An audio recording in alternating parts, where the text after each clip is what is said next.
Ever since I was a young boy, I would wake up in the morning with my furniture arranged differently than when I went to sleep. Sometimes it was small, like my lamp in the wrong place or my shoe rack was tipped over. Other days I'd wake up and the bed would be in the wrong spot, the dresser on the wrong wall, my deck in front of the door. In the beginning, it wasn't in a messy fashion. It seemed like a perfectly normal way to arrange my bedroom, just in a different way than I preferred. I have a very early memory from around 5 years old of my mom yelling at me for moving around all my furniture at night. I swore up and down that it wasn't me. She seemed conflicted when she was yelling at me. I wasn't a troublemaker. She knew it wasn't something I would do, but looking back now, I think she was just scared of the thought of it not being me. After a couple of hours, I convinced my mom it wasn't me. After all, I was a small kid. I don't think I could have physically moved it on my own. Next to blame was my older brother. He was 11 at the time, so it still would have been hard for him to move my stuff, but not impossible. My brother liked to mess with me, no more than any normal brother, but never any over-the-top pranks. Mostly just because he was lazy, though. No way he'd lose sleep over something so weird like moving my furniture every night. After my brother denied it, and adding on that he stayed at his friend's house for sleepovers often gave him an alibi. My mom attempted to blame my dad next, but of course that comment was not taken lightly, and ended with my parents just pointing fingers at each other. My mom spent that night with me in bed. She tried her best to explain why she was sleeping in my bed without making it sound scary, but I could tell she was scared. I wasn't scared at all, because it felt normal. I see now as an adult why she was freaked out. The night felt normal. If anything, it was a fun night, like a big sleepover. My first sleepover even. We woke up the next morning and my mom gasped and gripped the sheets. Wait, how did this happen? I was right here. My mom looked around the room. It was pretty easy to do so given that the bed was right in the center of the room. This hadn't happened before. It was always in a normal spot against the wall. It was like the room was showing off that it could put the bed in the middle of the room without us waking up. My mother always claimed to be a notoriously light sleeper. She said how she can't fully turn her brain off in case we need her in the night, but she always seemed to sleep deeply to me. The rest of the day she kept insisting that someone was sleep-waking or something. She didn't think anyone was playing a prank, but she knew someone in the house was doing it. She had to believe it.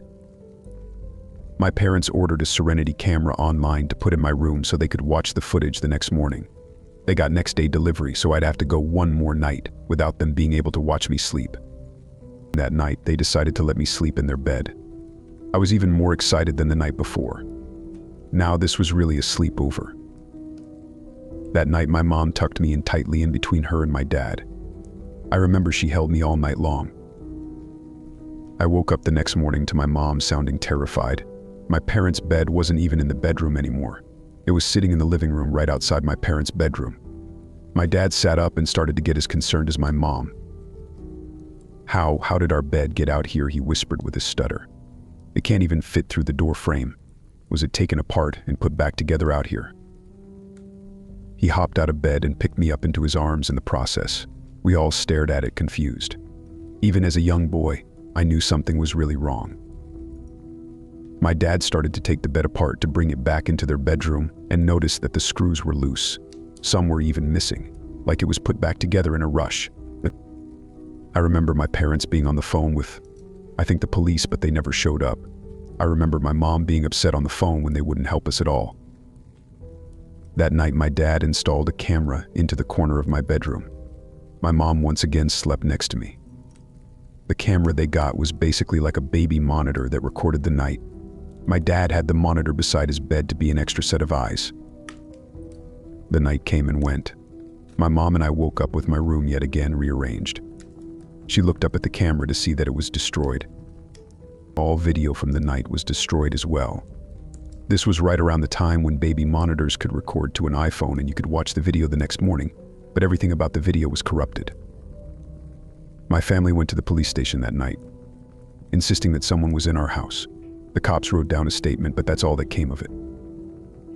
My parents, for the next couple of years, kept trying to figure out what was going on, trying different solutions to find out how this was happening, only to find dead ends over and over again. My mom started to believe the house was haunted, and after a couple of years, my dad believed her. This was the main reason for our move when I was 8. I was so excited to be done with whatever was going on. At this point, the sleepovers weren't cute. I wanted my own space. My parents didn't let me go to summer camp or stay at friends' houses like my brother did. I was sick of it. It was night 1 in the new place. It was only about 30 minutes from our old house. Not too big of a change, but just enough that I was excited. My parents felt so good about the new place that they let me sleep in my own bed.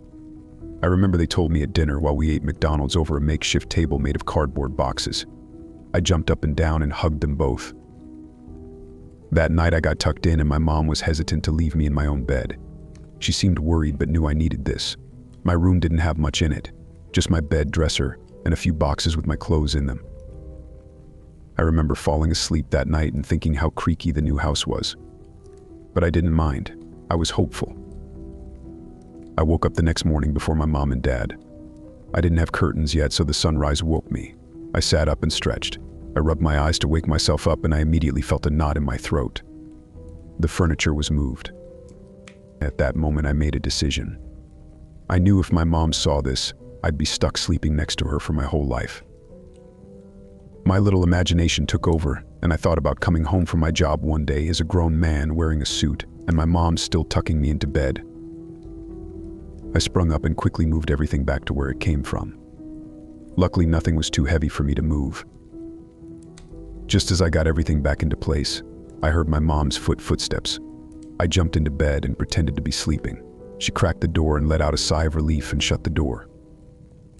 How I wish I could go back in time and tell my mom the truth. I spent the next month doing this same routine. My mom always woke up at 7:30 to check on me, so I'd always get up at 7 and fix everything. It was exhausting but worth it.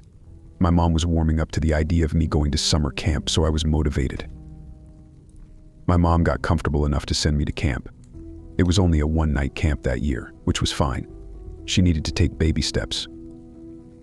I didn't think anything would happen, honestly, but when we woke up in the morning, every single bunk bed was outside.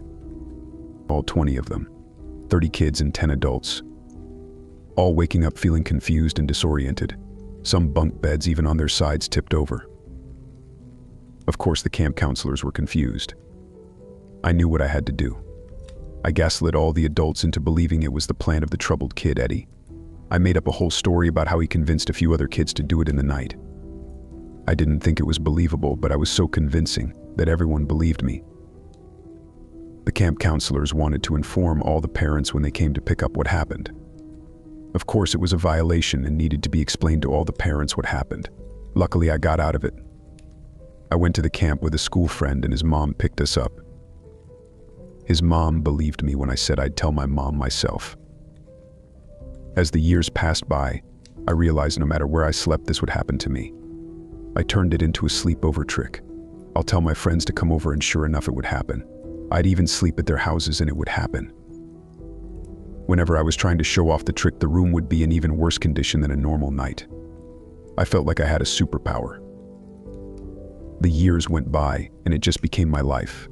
It was like brushing my teeth in the morning. Now and then I'd forget to fix everything in the morning and my mom would check on me. It only happened a few times, but each time I saw fear in her eyes. I always just said I moved stuff around the night before because I was bored of the layout. I could only use that lie so many times though. One time in high school, I was very sick. I was having a hard time getting up in the morning to move my furniture, and I didn't move my furniture for a couple of mornings. My mom was getting nervous, and I knew I had to get up before her to move it the next day. My mom came into my bedroom to say goodnight and let me know she'd be gone in the early morning, but would say hi as soon as she got home at around noon. This was music to my ears. I could sleep in and not worry about moving everything before she could barge in. The morning came and I got to sleep until about 11. I couldn't believe how much better I was feeling. I knew I should have probably started to move my furniture and be proactive, but of course that's not what I did.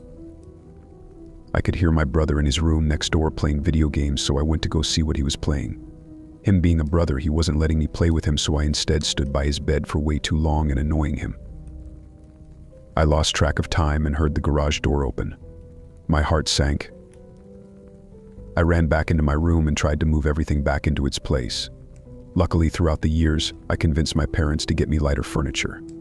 They never caught on, and it made life so much easier. Everything got replaced except for my dresser, which was a family heirloom. It wasn't all that big, but this day it felt heavy. I knew I was weak from being sick all week, but I couldn't believe how heavy it was. It was the last thing to move, but it just wouldn't budge. I frantically ran to my brother and told him I needed help moving my dresser. He leaped out of bed to run to my room. With most things, he doesn't care to help me, but I was always honest with my brother that the furniture thing never stopped. He knew that if our mom knew, our whole house would be a living hell, and she might even make us move again. He always had my back when it came to my supernatural furniture. Instead of going back into my room, I went downstairs to distract my mom. I knew she'd be mad to see me out of bed, but the consequences of my furniture being out of place would be so much worse. My socks slid across the hardwood floor, and I reached the kitchen just as she was opening the door. Her happy humming was immediately interrupted when she made eye contact with me. She set a grocery bag on the counter and got out some soup she just bought at the store. I thought she was going to yell at me, but I wasn't going to question it. I figured she was being patient with me since I was sick. Just as she got out a box of popsicles, I heard an awful sound, one that I will never forget, a sound that is completely my fault. I heard my brother scream. It was a loud scream, but short, like something interrupted it. It sounded like he stubbed his toe and then covered his mouth halfway through. My mom and I made eye contact and started to head upstairs to check on him. It was too loud to be something small. We turned the corner into my room, and I didn't know what to feel. I saw my dresser still not in its normal spot, but just slightly moved from where I left it. The dresser had a big drawer on the front that opened up like a door or a cabinet, and it was wide open and empty. But most importantly, my brother was gone. An hour went by and my brother was nowhere to be found. The doors to the house seemed to all be locked. Same with the windows. We ended up filing a missing persons report. A whole week went by and there was no sign of him. My mom thought my brother was in the middle of moving my furniture to prank me or something and got spooked and ran off. I didn't have the heart to tell her or anyone that I felt like this was my fault. I thought that maybe whatever was moving my stuff wanted just me to move it or something. After that awful week, we found something to make it so much worse. My dad was in my room with me and trying to ask more questions about our last interaction. A lot of people asked me this since I was the last person to see my brother. As I explained it to him for the 100th time, he was randomly looking at the dresser and opened up the big door we originally found wide open. It had a note taped to the inside. Before my dad took it, he looked nervously at me, asking if it was mine, but he very well already knew the answer. We called my mom into the room before we read it. The following is an exact quote from the note. "I see our little game of hide and seek did not end like I imagined. Your brother is not who I intended to find me, but he will have to do for now." We had no clue what the note meant, but that didn't stop it from sending shivers down my spine. At the very least, now we knew someone had taken my brother. We thought the cops would do more to help now that we had a note. While they did do a little more to help us find him, they never found anything else. I never saw my brother again. Last year, I moved out of my parents' house. This decision was completely based on my not wanting to move my furniture around every morning. I couldn't imagine a world where I could leave my furniture as is and just sleep in without the worry of my mom seeing it. That being said, I moved out as soon as I could afford it.